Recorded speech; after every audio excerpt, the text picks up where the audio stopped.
Hello there, ladies and gentlemen, and welcome to another episode of CookieCast. Today on CookieCast, it's a special episode in a lot of ways. We're talking games, people, and we've got the special guest of the Gameskeeper himself. JK's here. We're going to get up to date with games, so everything that's going on currently, everything that's been going on, and everything that's to come. It's an action-packed episode, that's for sure. This was done using the social distancing method of video call, so YouTube watchers, get yourselves over to YouTube and watch the video, because there is a video. While you're there, obviously subscribe, get somebody else to subscribe, get somebody else to subscribe, and so on, and so on, and so on. So here we go. This is CookieCast Gameskeeper.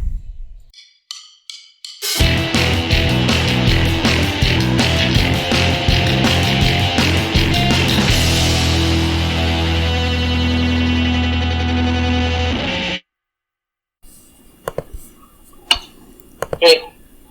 Right, there we go. James Keep. JK Yes. to his friends. Indeed. How the devil are you, sir? Good, actually. Yeah, pretty good. I'm actually quite enjoying lockdown. I get to play a lot of games, so it's really good because nobody can see what I'm up to. It's one of those so I'm things. working, but I'm playing. So it's kind of playing is also now my work. It's one of those things, isn't it, that lockdown kind of suits some people and doesn't suit others. So it's a bit. Yeah, I think so. Yeah. Well, I'm enjoying it. It's great. I couldn't possibly comment. Yeah. So. And there's yeah, it's been good. But there's loads of news. Got loads of news. Got loads to cover. Yeah, obviously we were. Oh, excuse me. We were going to talk. We were discussing how we were going to go about doing something like this, and we started putting. You had a list, I had a list. There was lists, and then very quickly it appeared that it was going to be quite meaty. So here we are. As for I've already said to you, as for current stuff, that's going to be super awesome. You got the coronavirus. I've got the virus. I'm full of virus. Yeah, it is. I feel like you've got the virus. I've got hay fever, which I've got hay fever that masks itself as a tickly cough. Right. Like I was saying to you, for as far as current games are concerned, I've not been playing a huge amount of variety. I've played one game for about 5 weeks. I got the VR for my birthday, so on the 31st of March. I actually got the VR 2 days before the world closed down. Perfect timing. Yeah, I've actually been playing loads of stuff, but mostly VR stuff. I mean, I've still been on my Xbox, but I've been on PlayStation a lot more while I do VR. It's really, really undermarketed because it's really good. For me, it is the new way of gaming. Yeah, it really is. It's great. I've got some great FPSs on there. There's some cool RPGs. It's really, really good. I don't know why more people don't have it. I mean, we've obviously always played it at Senior Dentures, and it's always been pretty good, but the PSVR is massively underrated because it's really good. Like, that's all I'm going to say. I think largely when it comes to VR as a genre, it's massively underrated. It really is. Yeah, there are some beautiful games out there. Some beautiful games, and the environments are just amazing. And some of them give you motion sickness, but not many. I have to say, I've been playing some pretty crazy shit. There's only a few games that give me motion sickness, but not that many. Yeah, it's good. I've been playing Farpoint. Brilliant. Is that that's the shooter? Yeah. When you fight that massive spider monster, it's just, you feel like you're going against the Rancor. It's massive. I was actually like, oh my god, this thing is huge. It's brilliant. Well, I played the Vader Immortals, where you do fight the Rancor. Right. So it's like, I can imagine that's cool. Well, that's coming to PS in the autumn. So. Is it coming as one game? Yeah. Yeah, that's how it at this point in time now, it should be sold as one game. Yeah, it is, yeah. And another game that's worth playing if you want to scare the crap out of yourself is The Exorcist. Oh, wow. Exorcist on PlayStation is such a scary game. It's so scary. It's brilliant. It's done in chapters. I think each chapter's about £4. But it's really, really scary. Like, I'm like, you know me, I'm not scared. I was scared. I was like, this is scary. I don't want to. So I look around the corner and you're like, maybe I'll just come back to it. I'll come back later, thank you. So yeah, it's good. And then Iron Man has dropped the demo today. Unfortunately, I couldn't play it because Move controllers are rarer than plutonium in York. So, but I've just pre-ordered the Iron Man Move controller bundle from Game for £90. So it's the game plus the 2 controllers, which is actually a bit of a godsend because at the moment Move controllers sell on Amazon for £160 to £180. Yeah, because they just don't exist anywhere. They're so rare. Sony fucked up by not putting those with VR. Really, selling a VR headset without that to me is like selling it without the camera. Because I would say 50% of games require Move controllers, so it's a bit of a shame. But July, I'll have Move controllers. It's not that far off now, is it? So yeah, so I can't tell you how good Iron Man is or isn't because I didn't play it. But from what I've seen on the net today, the buzz is very positive. You get to be Iron Man. So, and obviously the VR gives you like the inside of his helmet, so you actually are Iron Man. So that's cool. Yeah, so that's my little VR out. There it is. Well, hey, if you haven't got VR, people, go and get it because it's amazing. It'll blow your mind. So today is or at the moment is the 1 year anniversary of the Quest. So there is a sale on today for the next 3 days. So I love a sale. So I was looking through it. I was like, "There's a game on there that I've been toying with getting anyway." So I think after this, or after I've sort of uploaded this to the world, I'll maybe dip into that. Well, lockdown has been amazing for gamers. There's been so many free games and sales and shit given away. It's off the chart. GTA 5 has been free on the PC for the last month. Yeah. PlayStation have done God knows how many sales with up to 70% off. Xbox have given away loads of stuff. It's been really, really, if you're a gamer, this lockdown is the best that you can get an entire back catalogue for practically nothing. I've never seen so many sales on everything. Season passes, complete games, like tons of stuff, loads and loads of stuff. Like there's just free stuff pops up every day. It's great.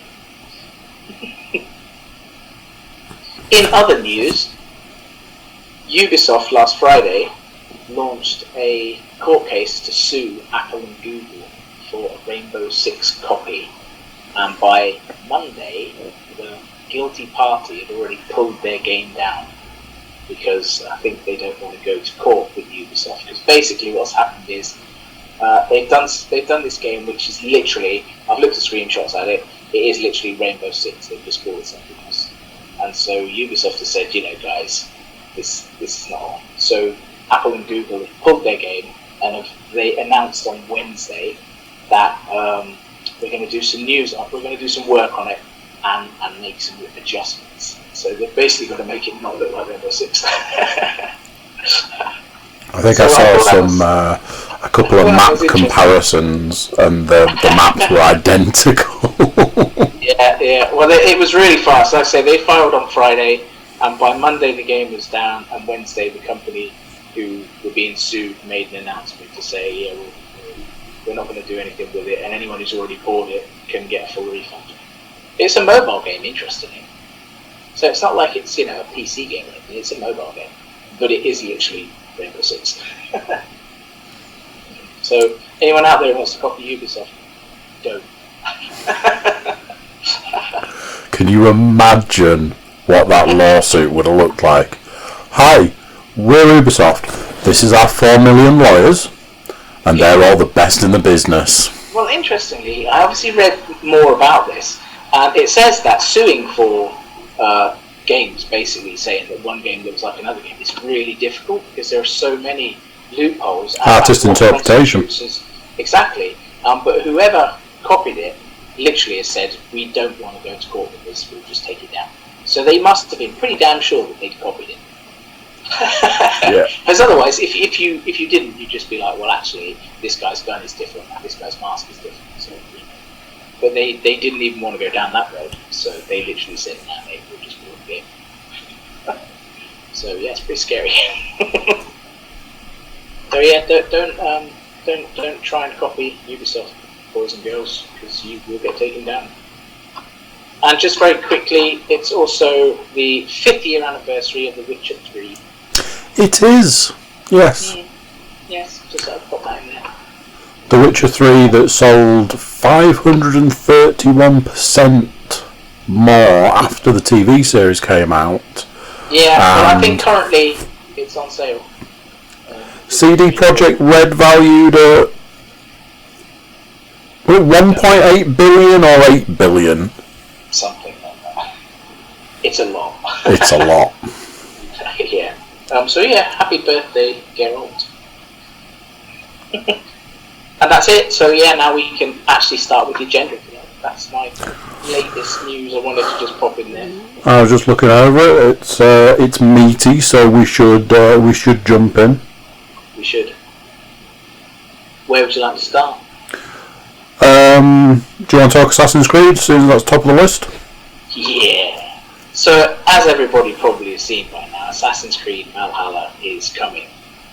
It was showcased on next-gen consoles, so it looks nice. But it is also going to be on the standard PS4, Xbox, PC.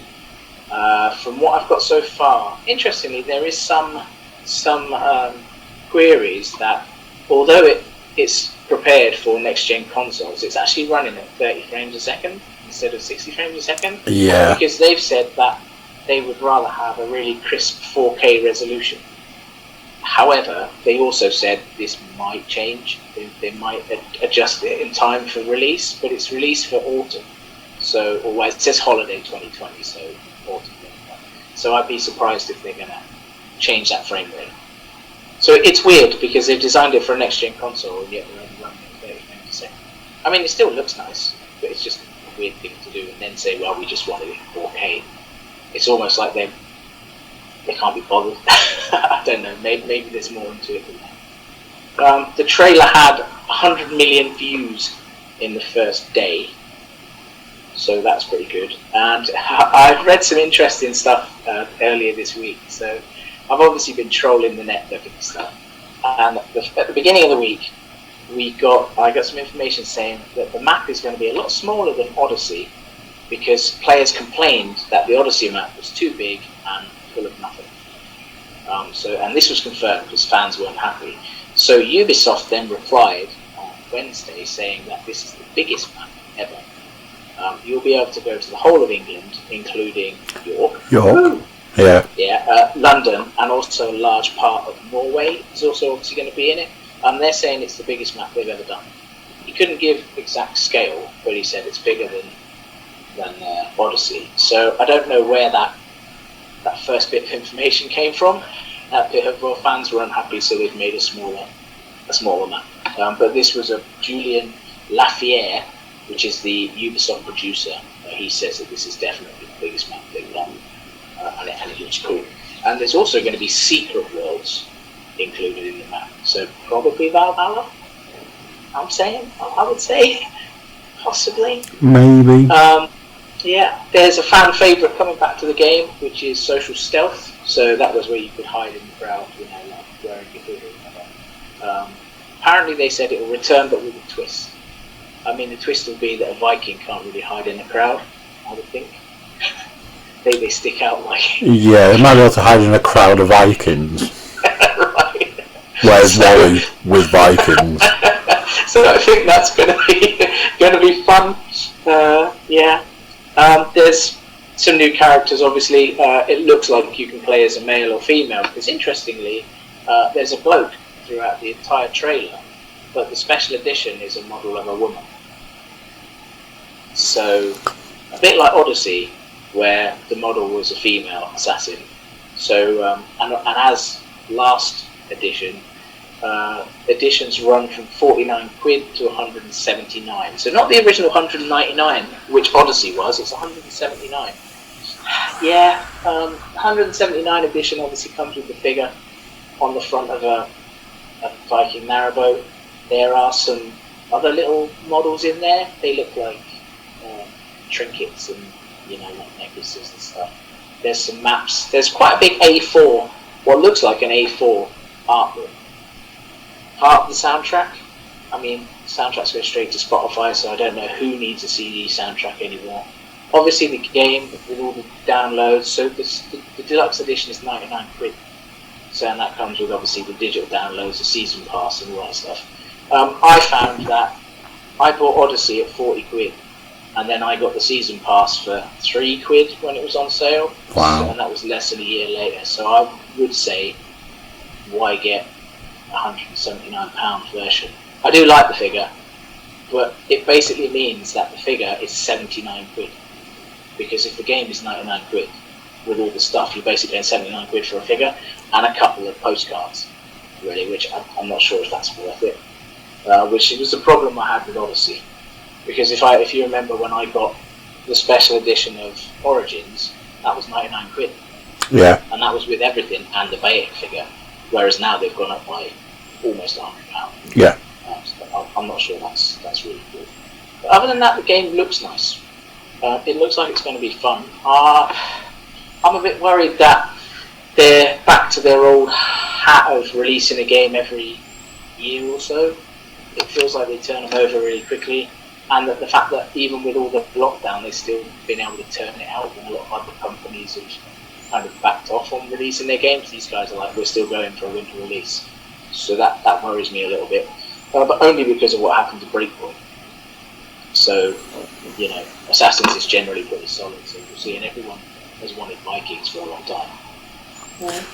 Yeah, I mean, I've commented on this in the past, where I've said, to me, this was a blatant attempt to cash in on God of War.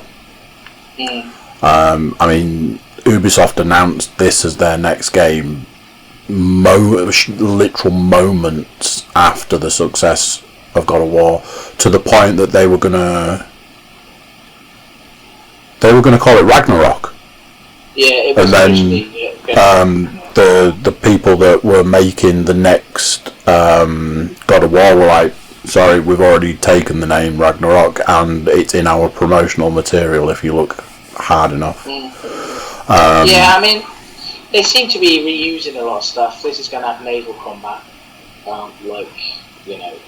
for Assassin's Creed 4, Odyssey and all of that, because you can go shore to shore. So naval combat has kind of been done.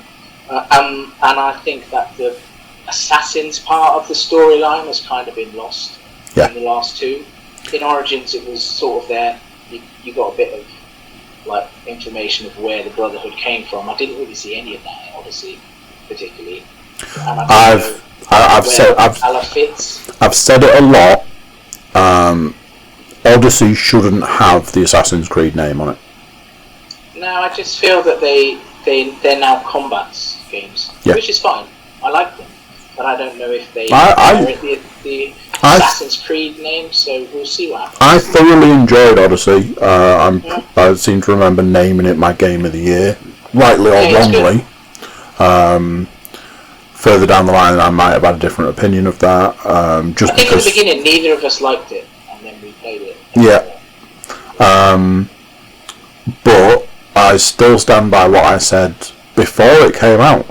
I don't think it should have been called Assassin's Creed. I think it should have been and I think if maybe a spin-off.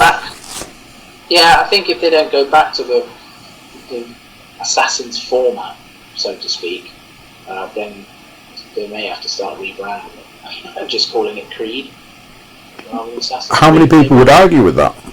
Yeah, I don't know. I mean, obviously Ubisoft made their decision. It's possible that Assassin's Creed is their line, a bit like Ghost Recon. Ghost Recon isn't always guys from, Delta Squad or whatever. It's been, you've had Future Soldier and all sorts. So maybe now they're just heading down that direction. It's just got the Assassin's Creed name. I don't know. We'll see. We'll see. Yeah. So yeah, that's pretty much all the news there is on it. There's a few trailers. There's a little bit of gameplay out there on YouTube, but I just find that you ruin the surprise if you want to watch all that stuff. I'd rather just wait personally. So yeah. Yeah, I passed comment to you about the fact that that Assassin's Creed trailer looks amazing. It does. But what I said off the back of that was, how many people made the trailer? How much time was put into it? How much money was put into it? And if you took all three of those elements and put them into the game, what percentage would the game be better? 30% better or whatever. I'd rather see a fantastic, well-made, well-polished, thorough, playable experience. Yeah, that's what I was saying about them releasing them quickly. I don't know why they do that. I mean, Odyssey is still being played a lot. It's still got legs. They still do. It's still a good, solid game. So why do you need to release? I mean, the theory is maybe they've been working on this for 5 years in the background, and I'm sure Ubisoft have got several teams working on what's going to the games all the time. Years ago, they said that they had 3 teams that were at all times working on Assassin's Creed. Yeah, well, I read a post this week. I can't remember the name of the company, but it was a biggish company, and they said that in the next 5 years they're looking to release 96 games in 5 years. That's massive. I mean, the post did say that not all of these games will see the light of day, but if even 50% of those does, that's a huge turnover of games, and that worries me because I think that the quality of game you're going to get is probably pretty crappy. I mean, one thing I found about VR is a lot of the games are really, really short, and I'm finding that a lot of the RPG games, the storylines are really short. They just fill it with needless side quests rather than doing a really good, solid story, which is a shame because games used to be a good way of storytelling, and I feel we've lost that a little bit in some games. Not all games, but some. Yeah, we'll see, I guess. Like I say, it comes out autumn, winter this year. So they usually release November. October, November. Yeah. Origins came out in October, the end of October, and I think Odyssey was early November. So yeah, that fits. So, but holiday could mean Christmas to coincide with Cyberpunk coming out in September-ish. Because they might not want to release it alongside Cyberpunk, because I think whether that's good or not, it's going to dominate. Yeah, you got to stay well clear of that. I think Cyberpunk will dominate, but that's for another podcast. Yeah. Not getting into Cyberpunk.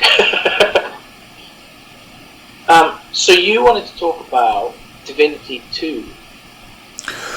So I was saying, we're kind of like the polar opposites at the moment in lockdown. I had this thing right at the start of lockdown. I could not settle on a game for anything. I couldn't settle. And speaking of the Assassin's Creed games, I went through 3 Assassin's Creed games in as many days. Funnily enough, Origins, Odyssey, and Syndicate. Oh, okay. So I really like it. I put Origins on, and I just couldn't play it. The controls for that game are so... I always refer to it as Diet Assassin's Creed, because the controls, they've stripped so much out of the controls in that game that you barely play it. Yeah, that's true. And everything the only thing I wish that somebody had stolen from Assassin's Creed Origins was putting the fast travel into Red Dead. But anyway. Yeah, it's that thing that they... For everything that was good about it, it was not a great playing experience. But when you're presented with, here's the latest Assassin's Creed game, you play it. when you're like me and you're staring at multiple Assassin's Creed games, if that's one of your options, it's not necessarily going to be the one you play. That's true. So I then went on to play in Odyssey. Yeah. To start off with, I was like, I'm not loving it because of the. I don't like the whole rage thing. You know, it's not rage, but it's like like a power bar. Yeah. Where it builds up and then you can unleash like power. Yeah, it's like superpowers, isn't it? It's a bit like. It feels like Mortal Kombat. I don't really want that in Assassin's Creed. So I played that for a couple of days, and I'm like, it's okay. I could continue playing this, but what I really wanted to play was Syndicate. So I deleted the save that I had for Syndicate, and started the game fresh from the beginning, like I've done a few times before. Playing it, enjoying it, finding some issues with the mechanics of the game. It's like I don't remember it being like this. I find the block is really easy. Assassin's Creed, either the block is really shit and you can't count, or it's on the other end of the spectrum where you just press B and you block everything. Yeah. So when you do the fist fights, if you do that, you can literally block every single attack and counter them. So it makes that it's fun at the beginning, but then it's boring because you just kind of go click, click, click. So things like that are weird, but the story was really good and the characters were great. Yeah. So I was kind of like, because I'd been through, at that point in time, I must have been through about 10 games. Just putting stuff on, installing it, getting it up to date, getting any DLCs or anything like that. Start playing it and going, don't want to play this. And that was just the start of lockdown for me. And I was starting to get a bit like, this isn't a good sign, this isn't good. I was playing stuff for like a few days and then just going, I don't want to play it anymore. So I was relaying this to Sam. And he was like, I feel like you need something different, something outside of your comfort zone, outside the box sort of thing. He's like, I can recommend you a game. I believe that the game Divinity 2 Original Sin made its way to the consoles. He's like, it's a turn-based RPG. It's a great game, it's a really good reviews, all this and the other. So I was like, let me have a look. Amazon was selling it for less than £20. So I was like, okay, we're off to a good start. Started looking at reviews, and this is a game that scores perfect scores. I think the lowest score I saw for this game was 9.5 out of 10. Oh wow. It was just across the board absolutely murdering. And I was like, turn-based RPG, not my go-to of games, but I'm not saying I'm not going to play one. I really enjoy RTS. I really enjoy real-time strategy games. Some of my favourite games are RTS. Yeah. So I'm like, do you know something? I'm going to roll the dice. I'm going to roll the dice on this game for less than £20 for an almost perfect scoring game. Let's do it. Turned up a couple of days later, got it installed, and away we go. And that was basically me for 5 weeks. You played the shit out of it. Yeah, but it's the kind of game where I was playing for so long, and I did something, and it was like, oh, you failed. I'm like, okay, cool. I'm like, I'll try again then. They're like, no, you failed. It's like, alright, well, I'll go and do something else. Played for an hour and a half, picked up a couple of characters, learned some magic, went back. I was like, right, I'll do it again. They're like, no, you failed. Like, really not getting what's happening here. Looked it up online and it's like, if you fail the arena, that's it. That's that. The game is over for you. I'm like, it's done.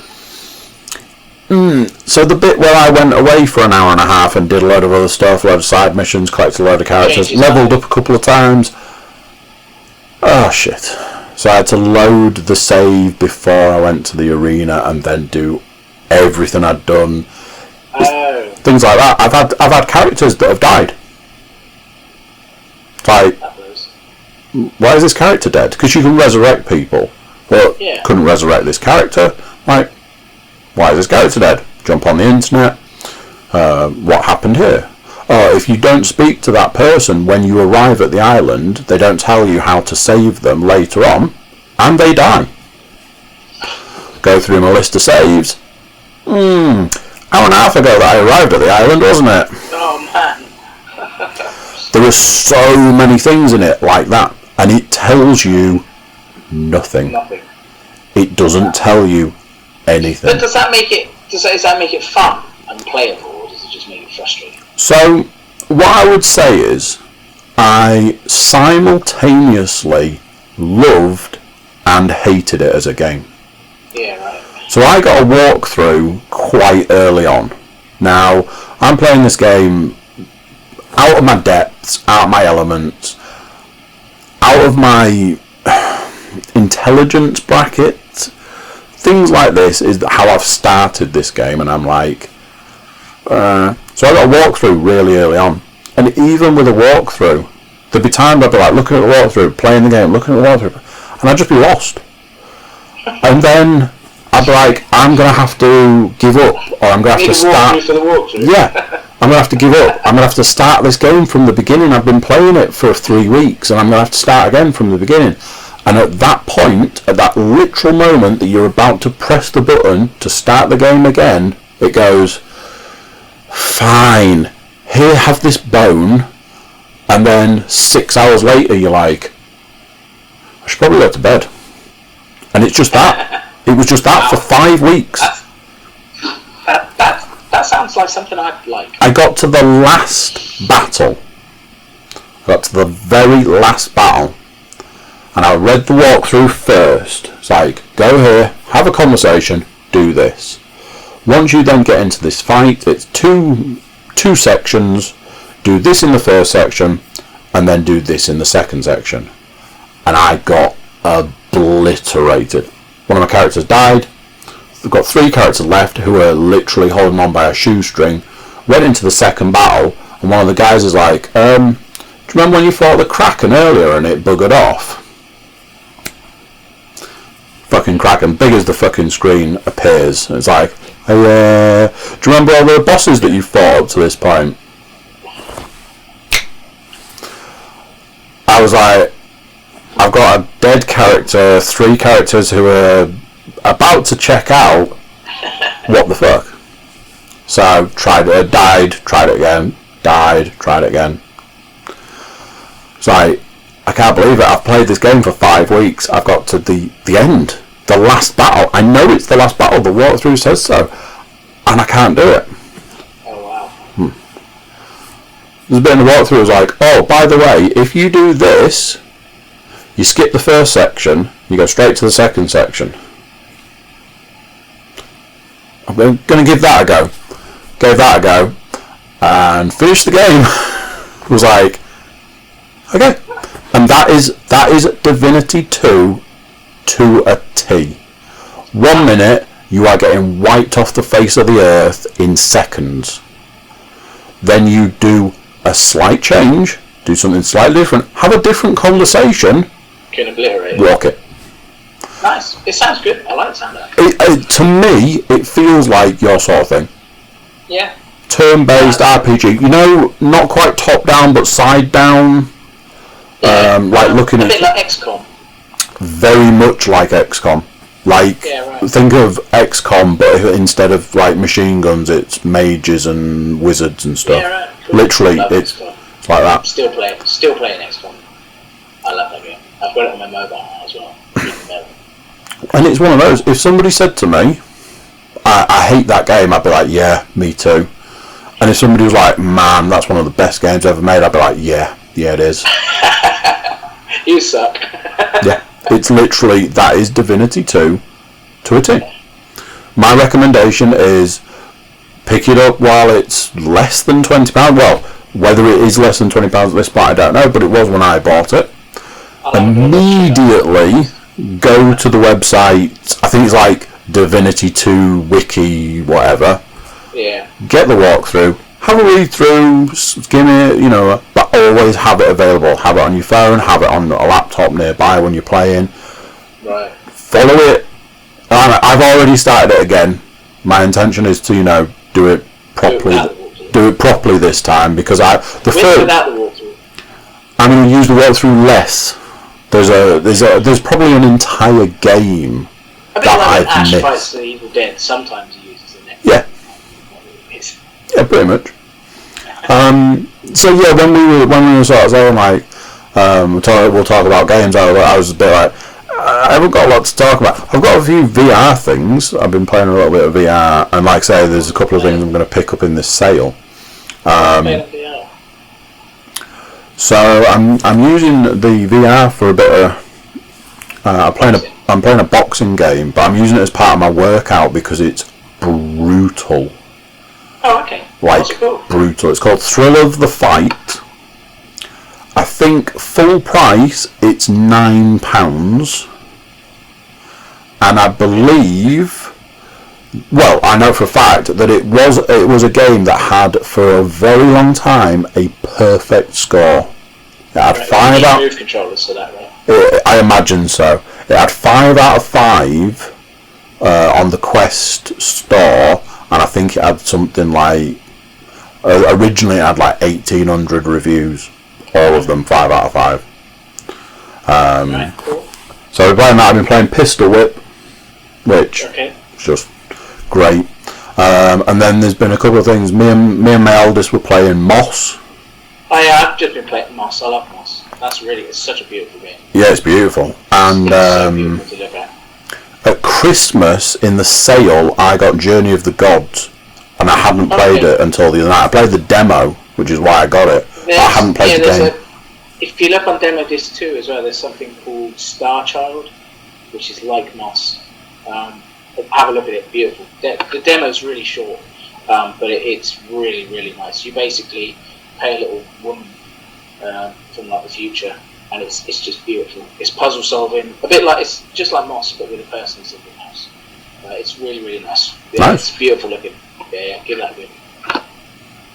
Cool. And you were talking about Final Fantasy VII.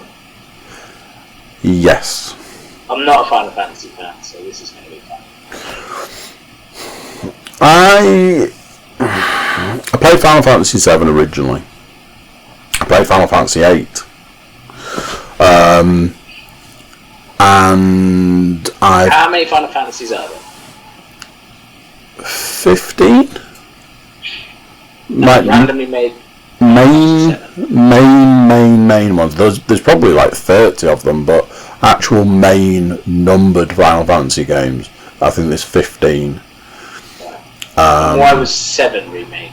Just curious. Because of all of the Final Fantasy games, it is probably the most classic of the Final Fantasies. It's like it defines the genre. Was it a PS2 game? PS1.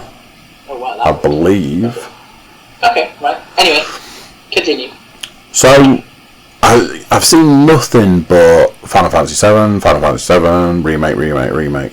They've been making it for a bajillion years. So as it's coming up to being released, there's kind of a bit of hype going, and I'm like, don't mind a Final Fantasy game. Final Fantasy VII was a great game. Maybe look at picking this up. Day of release, couldn't get a copy of it for love nor money. So I was a bit like, that's kind of a good sign. Yeah. And then the reviews hit. It's got a good fan base though, hasn't it? Yeah.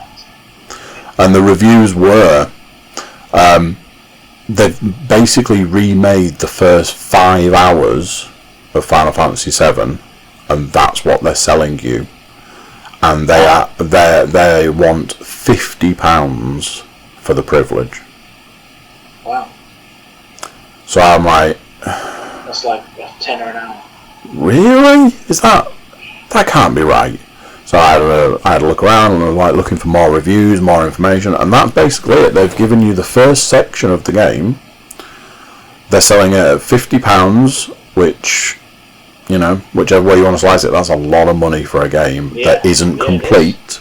That's not complete. And so if it's 5 hours, That's a tenner an hour. And it's not even vaguely a full game. They are saying that they're going to make the rest of it. They're saying they're going to release the rest of it. What? They're going to want 50 quid a throw? Right. Is that going to be a thing? This game's going to cost you £200-400 to play? It's kind of run away with itself somewhat. I think somebody's drinking their own Kool-Aid in this situation. They're like, when we're making Final Fantasy VII, we can sell it for whatever the fuck we want, and we'll only make part of it, and then we'll just drip feed the rest. And it's like, have you lost your mind? Because I haven't, so I'm probably not picking that up anytime soon. It got that bad that Sam's been modding the original version of Final Fantasy VII. Wow. Well, that brings me on quite nicely to Fallout 76, because we're talking about drip feeding. So you may or may not know that Fallout 76 had a massive update. I was aware of this. Which has added NPCs. NPCs. Which is what everybody wanted. Apparently, initial reviews are good. People are enjoying this because they get to play the game. And Bethesda also released this week, end of last week, their roadmap for the next few months. So they're doing something called Seasons, which sounds like a season pass or an add-on to The Sims.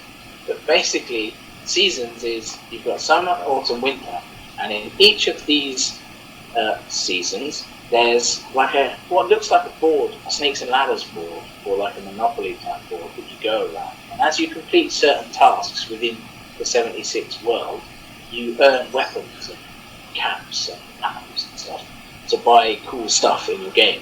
And it also gives you like some sort of storyline to follow. So rather than just aimlessly wandering around the world, you can do this. And originally it was said that they were going to be, you'd have to pay to play Seasons, but Bethesda have confirmed that it's actually free. So that's the first part of it. So that's kind of, it's really complicated. When I read it, I was like, this seems overly complicated. Yeah. Like, why do I want to do that? But it's kind of fun, but yeah, it looks kind of weird. So that's going to be added anyway for everyone. So the whole season thing is going to be free. 76 has been free to play all this week. So, if anybody wants that, all this weekend is free as well. So if you want to have a look at how it's changed, just download it and have a look. Honestly, it's a totally different game to launch. While it's free, have a go. And then after that, I think it's on sale and it's still it's cheap. By the autumn seemed a bit like, not really sure what's going on with the autumn season, but everyone was excited for Fractured Steel, which is the Brotherhood of Steel storyline, which releases in the winter. Apparently players are stoked for this. Oddly, Fallout 76 has got a really loyal fan base. And it feels like Bethesda are making updates for these 7 guys. Because they've tried so many different things. The way you could pay it, the way they've monetized it, you could obviously have a season pass, then you have Fallout First, which was like a monthly subscription where you got extra stuff. They've added downloads which you could add. You could buy atoms, and then within the game there are loads of things you could buy, a bit like a mobile game. If you want a certain skin at 79p, or this and stuff like that, or you can pay without, within the game. It's crazy. The next update is available. The update now drops. It's dropped this week, I think, and it's available for 10 weeks. The summer part. And then after that, I think it's going to be every 10 weeks for each season. So, I mean, it's still hanging in there, and they're still working on it. I don't know what to say about it. I want to go, oh, that's great. Yeah, it's really cool. But it's been such a clusterfuck that it puts me off going back to it, because I've still got the game, and it just sits on my shelf gathering dust. Should I pop in and have a little look? I did have a look this week, obviously, to see what the update was like. Yeah, it's nice. It feels like Fallout. There are some NPCs in there somewhere. there are other players in the game, which apparently the new seasons thing focuses very much on you wanting to join with other players so that you can get bigger rewards.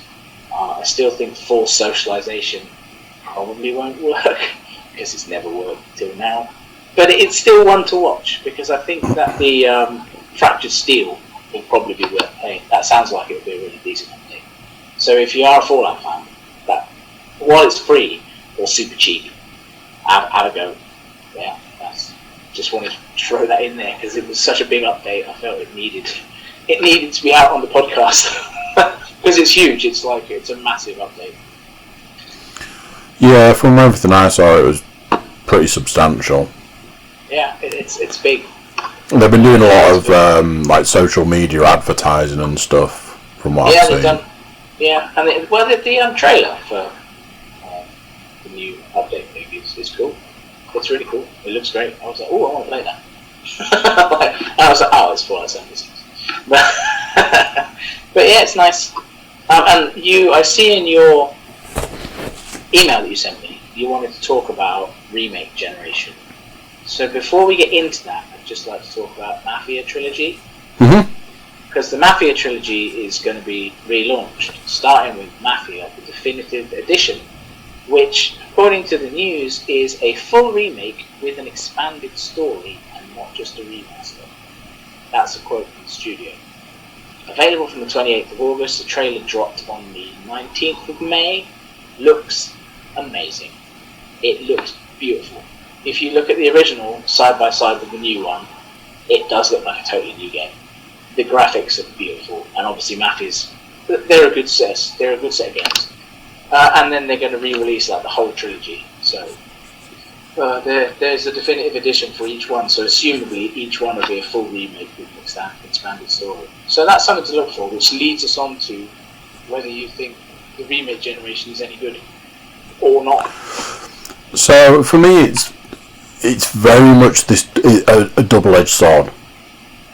I hate it, and then I buy them all. See, the only demo I've tried was Resident Evil 2. And Resident Evil 2 was so much like Resident Evil 2 that I didn't get it, because I completed Resident Evil 2 and I remember playing it. So when I did the demo, I was like, oh, I've already done this. And people have told me, but it's different. It didn't feel different. It looked different, but it felt like the same game. The puzzles were the same, the monsters were the same. It was just polished. So, and I see that Resident Evil have done Nemesis and they're redoing Resident Evil 4. I'm not really interested, I'd say. Yeah, it's money for old rope, isn't it? You know, they're not doing the work. They're just polishing something that was polished originally, presumably, just for a generation or two later. I'll give you an example. In the last week, just over a week maybe, they've announced that they're releasing Tony Hawk's Pro Skater 1 and 2. I saw this, yeah. And this is how it goes. Oh, for fuck's sake, another remake. When are we going to get tired? And when are we going to see new games? Why don't we ever get anything new? And why are these companies spending all of their time just remaking their old games? Oh man, what is it about this generation that it's been so lackluster? It's been so lukewarm as a generation. We're staring down the barrel of new consoles that the stuff we're seeing looks kind of pretty, but it doesn't look like anything new. Well, I mean, yeah, why would you want a brand new Xbox X or PlayStation 5 to play Tony Hawk's from the 90s? Yeah, so we're gonna get a whole new generation of consoles. I've already seen videos. I saw a video today that was the top 10 games that should be remade on the next generation console. So I'm like, oh my god, this is where we're at. This is the problem with gaming. They're just getting more money off us for the same thing that we paid for originally. You should be able to say, I owned it originally, so give me a free copy. And then I go, I mean, I'll probably get it when it comes out because I want to play. I want to play Tony Hawk's. Tony Hawk's, what does he do now? Like, is there not another skater out there that they could brand? Who the fuck's Tony Hawk's? He's still skating. I know Tony Hawk's is, but is he that big now though? Yeah, he's still skating. Is he? Yeah, he's still skating. He's still breaking world records and stuff. I don't know if I want to play Tony Hawk's from the 90s. I want to play somebody new. Yeah. I want to play a new SSX. Yeah. I'd play it if it was new. I don't want to play SSX Tricky on the next generation console because it looked alright on the original console. It's not that bad. We're not talking like thousands of years ago. It's not like we're reinventing Space Invaders. We're basically reinventing a game that was already good and just making it look shiny. So because you were saying, I mean, Mafia's a bit different because it's a full remake with more stories. But Mafia 3 director's cut. Wasn't Mafia 3 this generation? Mafia 3 was, yeah. So I'm not sure what they're going to add to that. So we're getting a remake of a game from this generation. That apparently, yeah, they're going to do the whole trilogy. So yeah, that would be because Tim was playing Mafia 3 2 years ago. I played it and it was underwhelming as a game. I really liked the other Mafia games. There were certainly games for their time, but for Mafia style games, 3 was, I would say, it was the weakest. That games are going down the road of movies. Oh, let's just remake The Crow and Robocop and Terminator because people will go and watch it. And annoyingly, they do. Yeah. If everybody didn't play it or didn't watch it, then it would force creativity. Because it's not like there aren't enough writers out there or game designers. There are enough indie games that come out where you go, oh, they look interesting. So why are we relaunching mainstream games? It feels to me like companies like Capcom trying to keep their head above water by releasing a game they knew sold 20 years ago or 10 years ago or whatever. I want to see something new. I want to see Silent Hill 7 or Resident Evil 9 or wherever we're at, 8 or whatever. And I don't want to see remakes. Okay, they're great, but like you said, they're great if they're free for people that have already played it. I mean, not everybody was born in the year 2000. No. You know, I played on PlayStation 1 and Mega Drive, and you know, I want new stuff. I wanted to get away. I wanted the next generation console because I wanted new games. I don't go out and spend 500 quid on an Xbox X so I can play Sonic the Hedgehog. That's not what I want to do. But so yeah, I agree. I think for me, I think it's probably bad. It's more bad than good because it's lazy. It's lazy game making. I agree that it's the death of creativity because there isn't any. Yeah. You know, it's this aspect, and like I say, I'm the worst person for it because, you know, I saw a video where they were saying that they're going to put the skaters that were originally in the games in as they look now. You can play a version of them as they are now. So, you know, old. But I will be the first person in that queue buying that game, going, oh, I can't wait to play some Tony Hawk's. Because I love that game. It's that's what I hate about it. Because I'm there cursing them for it, don't do it. whilst don't do it. shoving cash into their hands, going, just say no. Give me the game. No. You know, I've never gone back and played Battlefront 2 after I boycotted it. I've never gone back to play it. You do right. I was so disappointed with EA. Like, they will never get my money for Battlefront 2. They might get my money for other games, but they won't get my money for Battlefront because what they did was wrong. And I think more people need to do that, but they didn't. So they're still going. They're still making crap. They're still churning out loot boxes that you have to pay for and things. Not on Battlefront, obviously they changed that, but it was too late. They tried to do it. And it was way too late. That's the thing. They tried to do it. Ubisoft with Breakpoint, they fucked it.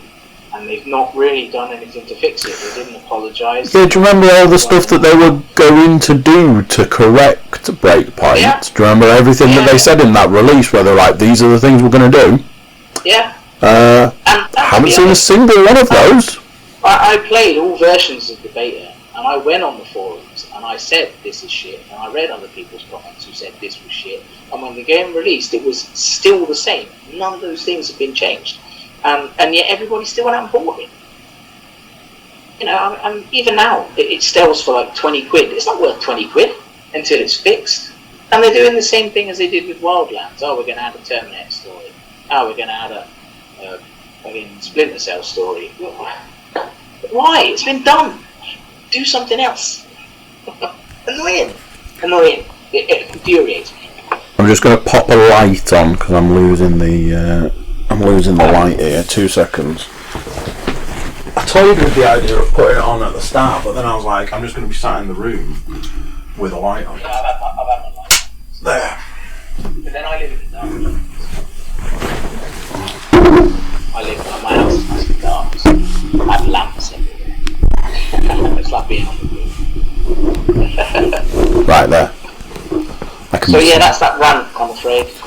Yeah, I'm not on board, and I won't be going to get Tony Hawk's or Resident Evil 2 or Nemesis or. I haven't bothered with any of the Resident Evils.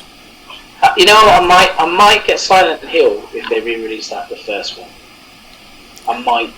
I could bend to that, but people are still. If Silent Hill 1 was the price that it was when I bought it in the 90s, I'd buy it. But if it's going to cost me 50 quid, because I've completed it. I'd rather spend my 50 quid on something I haven't played. Absolutely. Yeah. So that's that. We've killed that. We've literally just killed that. Definitely. Did you have... I'm looking at your list, you've got another... Yeah, Inquisitor. Yeah. So Inquisitor Martyr is a Warhammer game, and it's currently free on Xbox until the end of May. It's been free all month. It's a dungeon crawler, and it's great. Warhammer are not renowned for doing amazing games. Vermintide is probably one of their best. Yeah. And on the PC, they did Dawn of War back in the early 2000s, which was really popular simulator. Generally, they've got a few games out there. On the PS, you can get Space Hulk Tactics, and there's another like Doom style Space Hulk games. They're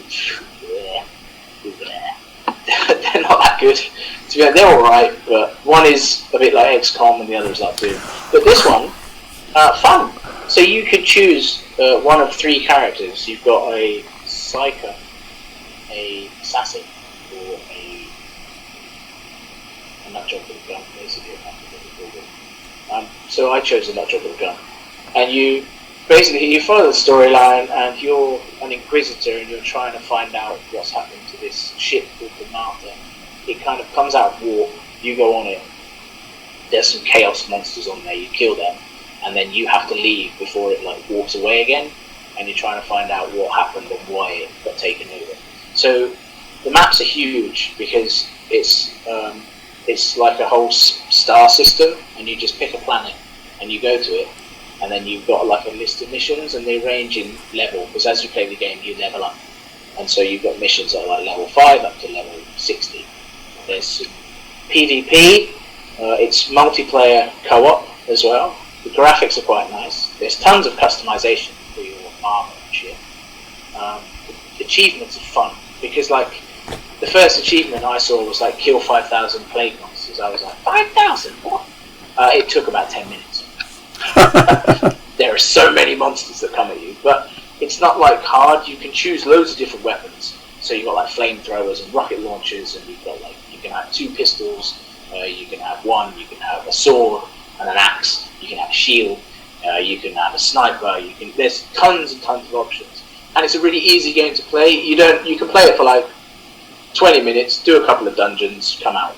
And you don't even have to, if you're level 50 and you want to do a level 5 dungeon, it'll be super easy, but you'll still gain like 2 points of XP. So if you just want to feel like the man and just walk around and obliterate everything, you can. And I've done missions which are like 3 or 4 levels higher than my character, and they've not been like really hard.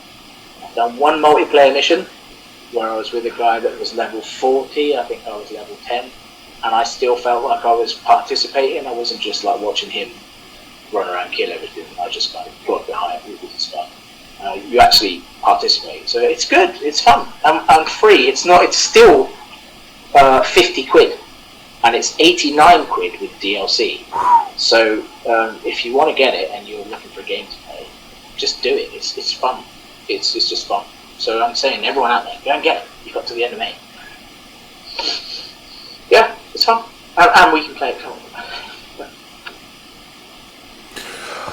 I can't think the last time I actually turned my Xbox on.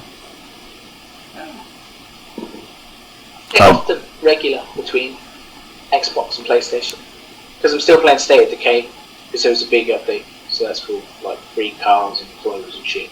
So I'm always playing State of Decay. I play Sims a lot. It's annoyingly addictive. It's like building swimming pools, putting people in it and then building a wall around the swimming pool, watching them drown. Quite enjoy doing that. I create people I don't like, and that's fun. I enjoy that. I feel like a puppeteer. It's good. So yeah, I think that's why I play that. Yeah, so I'm split, obviously, with the VR, which is new, on PlayStation. Although I played the shit out of Spider-Man, so I got 100% on that last week on the main game, and it's actually one of the only games that I really fancy doing New Game Plus on hard level.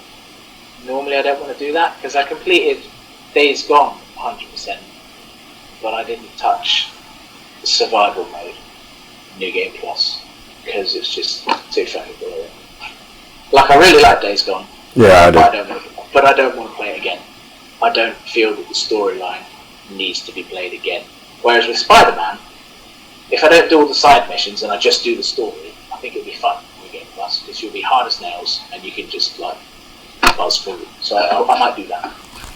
So yeah, that's kind of what I've been up to. So yeah, that's me. I think that's everything I had on my list. I think that was... The one more thing that I spotted tonight, Doom. So Doom Eternal did an update last week where they added some software to stop you cheating. They got so much backlash that the anti-cheat software is going to be removed in the next update. So people are actually complaining because they can't cheat. Wow. Which I thought was quite interesting. And in ID's defence, they've turned around and said, okay, we'll change it. Cheat back. We'll just take the anti-cheat software out. I mean, that's what we've come to. I had a falling out with that game. I never finished it. I didn't get it in the end. I was going to wait till it drops in price because I'm still playing Doom. As hard as balls on easy. It's like, why have a difficulty scale if easy is impossible to play? That's what's known as hard. I believe that's hard, and I believe you have a hard setting. Yeah, there is. So, isn't there like Hurt Me Plenty?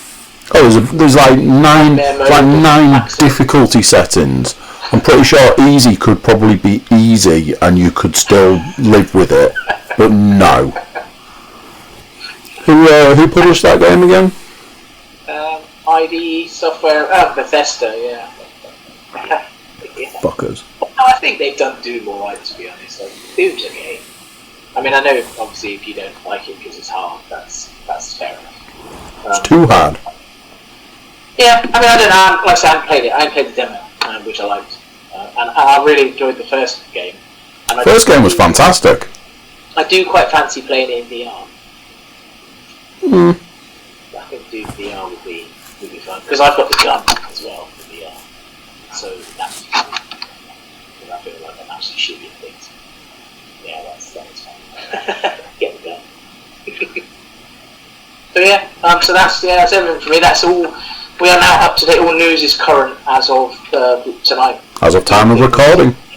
Yeah, Doom was the latest thing, and all the other information I've given you, I got Wednesday and Thursday. So we're all well up to date. Everything is out there. If you type gaming news into Google, we've covered everything. That is very current. Yeah, it is very current. So woo!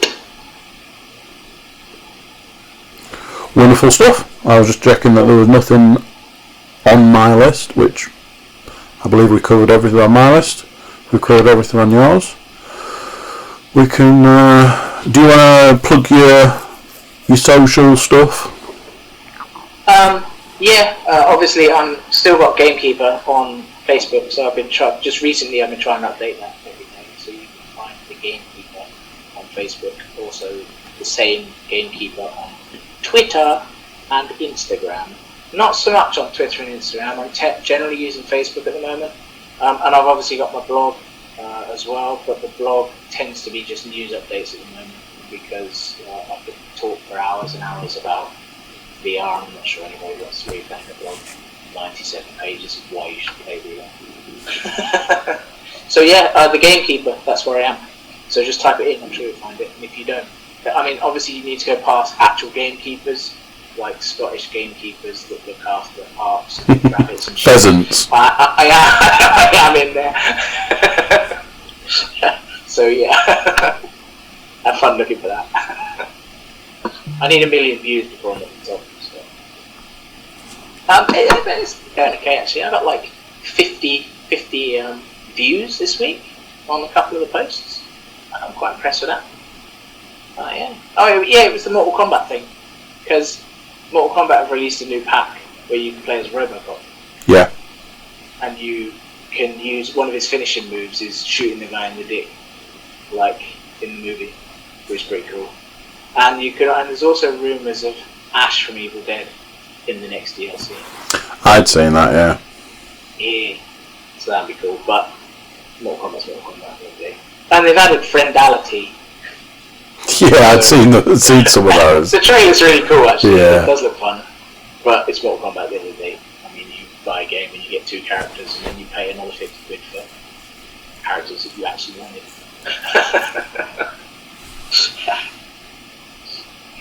People do, man. That's where you get your money from, isn't it? What can you do? Well, Mortal Kombat spent £390. It's great. Great.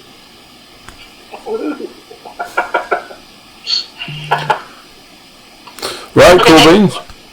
Thank you very much for that. Thank you for making the time. It's always good to discuss what's going on in the games world, what's coming up in the games world. As always, I'm sure we'll get back together and do. There will be actual games to review soon in the next couple of months. Well, I mean, I can definitely review Iron Man in July. There'll be the Ghost of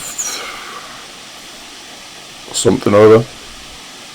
The samurai game. Oh yeah, Ghost of Onimusha or Rishi or some shit like that. But yeah, I know what you mean. I've seen pictures of it. It's not my type of game, so I've not really looked at it so much. But yeah, that's. And one day we might get The Last of Us 2. Maybe. PlayStation 4 are releasing a special edition Last of Us 2 console. Got a really nice pattern on it. Yes, I saw that the other day. Yeah, it actually looks really tasteful for a change. Because I find that special edition consoles are just got some shitty sticker on it. But this actually looks like it's moulded plastic. So the cover has got like a proper. It was real subtle, which was. Yeah, I quite like that. So people are waiting for that game and seem really excited about it. So I don't know why you're excited about a game that makes you depressed. But whatever. Right. Cool beans. Thank you very much. I'll stop the recording there. Okay then. Right, cool. There you go. What do you think of that? Another one done. It was good. I thought it was real concise, real packed in. Yeah. Do go and check out the Gameskeeper on all of the social medias mentioned. Certainly check out the blog, full of lots of useful information, and like JK was saying, it's updated quite regularly, so use that as your source of games info. Yeah. YouTube watchers, make sure YouTube subscribers like, share, comment, get other people to like, share and comment and subscribe, all of that. Everybody jump over to thecookiecast.com, check us out over there, send us some social media love, email love, send us a picture of you loving the podcast, all that sort of stuff. So there we go, that's this one done. Till next time, I'm going to say bye, I'll see you then. Bye.